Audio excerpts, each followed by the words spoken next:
good afternoon, or good morning. How's everybody doing? Doing all right? Thank you. Very good. My name is Jeff. I'm going to be your stuntman and educator for today. My job is to teach and educate you guys about these animals. You know, these are all 6 American alligators. These are considered to be the smartest reptiles in the world. Okay, I'm sure you've already noticed these individuals are not behaving how you would think they should. I want to make something very, very clear. This behavior is not induced in any way. This animal is not drugged, he is not tame, he is not chilled below a normal body temperature, and he is not overfed to an extent, okay? Is he underfed? Sorry? Is he underfed? No. These guys are actually pretty fat, let me tell you, okay? Okay. Now, pretty much the only reason that this animal is not considered tame is simply because a tame animal will let anybody walk up to it with a treat in its hand and respond to a command. This animal will not, okay? Now, his name is Albert. Okay? That is a response, okay? These animals do know their names. They respond to certain commands, okay? Now, this right here, this guy here closest to the bank, Split Jaw. Come here, buddy. Come. Split Jaw is one of my favorite animals in here. He's not very ambitious, but if I can get him out of the water, Split Jaw, come. Come. Good boy. Split Jaw, come. You want some food? Fine then. That Albert. Do you want some more food? Okay. Now, 80 teeth in the mouth, 40 on top, 40 on the bottom. They can go through thousands of teeth in a lifetime. Regrowing them each time they're lost. The reason he always got to tell me how much he loves me. That's more so him saying, "Hey man, don't touch my face unless you plan on feeding me." Right? Now, 80 teeth in the mouth. They can go through thousands of teeth in a lifetime. They regrow them each time they're lost. The reason that most mammals do not do this, most animals in general do not do this, is simply because every time they grow back bigger. We'd end up with teeth like this. Okay? Brains right here. It's rather large for a reptile. Ears on either side. Very, very good sensors. Better than a dog. The eyes, they can sink into the skull so they don't lose it in the fight. Now, if you'll notice that he really doesn't freak out at all when I do that, it's simply because he knows that nothing's going to happen to him while his eyes are shut. Now, here on either side of the neck, you have air bladders. You can fill them up with air. Tell me how much he loves me or how much he'd love to eat me. Okay? I'm going to show you how the mouth works. See all these little black dots? They're sensors. They're very sensitive to any touch. If you don't touch them, you can't see it. Okay? As soon as you touch it, it'll snap shut. He gets to keep whatever falls in there. Now, that is not full bite force. They can close with up to 2,000 pounds per square inch. That was maybe 20 pounds worth of pressure. That is him closing his mouth. Killer! Come, Killer! You want some food? Come, Killer. Killer's about 20 years old. Come, Killer. He's the boss in here. He's chased me and everybody else around this pond. Come! You want some food?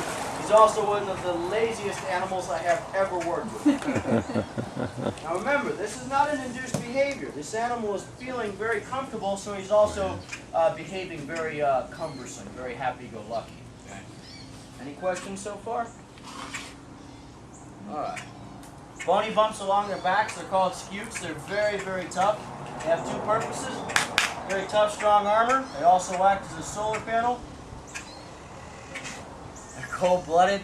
They'll sit in the sun, warm themselves up to above 85 degrees. At that point, they'll start to function. They'll grow, they'll digest. If they cannot bring their temperature up, they will not function. The food will actually sit in their stomach, rot, and kill them.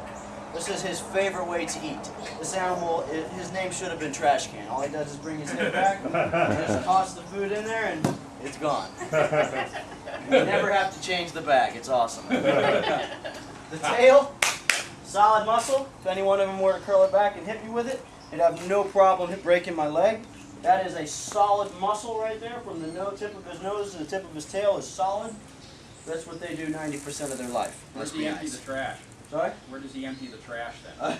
Right at the base of his tail on the bottom side. Okay. Now, this is 90% of his life. 5 goes to eating, 5 goes to girls. I think their priorities are screwed up. Okay, what are you going to do? That Albert's like, I'm still hungry, man. Yeah, refill.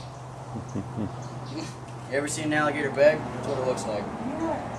The 2 most dangerous things you can do around this animal is to 1, get in the water and swim with it. I'm not going to do it for you all. It costs a lot extra. None of you have it on you. If you think you do, it's cash only. Feel free to offer it. Now, the second most dangerous thing you can do is exactly what I'm doing.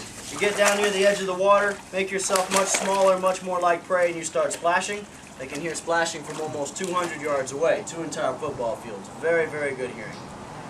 Any other questions?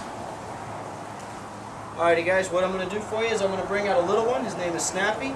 He's almost 2 years old, almost 2 feet long. Watch this guy. He'll probably come out now. Split jaw. Come. Come on. This animal stuck his head in the bucket one day, and ever since, he knows exactly how much food is in here. And it's funny that you noticed earlier he wasn't coming out, okay?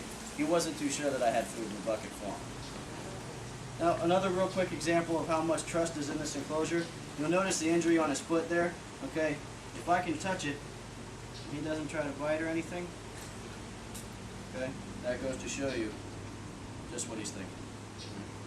Alright, now as I was trying to explain before my friend decided he was going to come out, I'm going to bring out a little one. His name is Snappy. He's almost 2 years old, almost 2 feet long. I'm going to tell you all a little bit about him. At the end of the show, if you'd like to hold and take a picture with him, the park asks for $3. Goes to all the caretaking of all the animals. Very important. I'm going to bring him around the outside of the fence. Please don't try to reach out and touch him. They're born with all 80 teeth, and I promise you, if he grabs a hold of you, it's going to be one of the best parts of your entire trip to the Glades. So if everybody can please attempt to put a color on them. The color's for camouflage. Anything and everything will eat these little guys when they're first born. Birds, fish, turtles, snakes, even ants can eat a baby alligator. Okay, they're born about the size of a dollar, about 6 inches. Now, once they reach this size, they're going to start to lose all this color. This guy is actually very, very dark for his age. Okay, and they're going to start to eat everything that used to eat them. The way of life, the way it is, payback.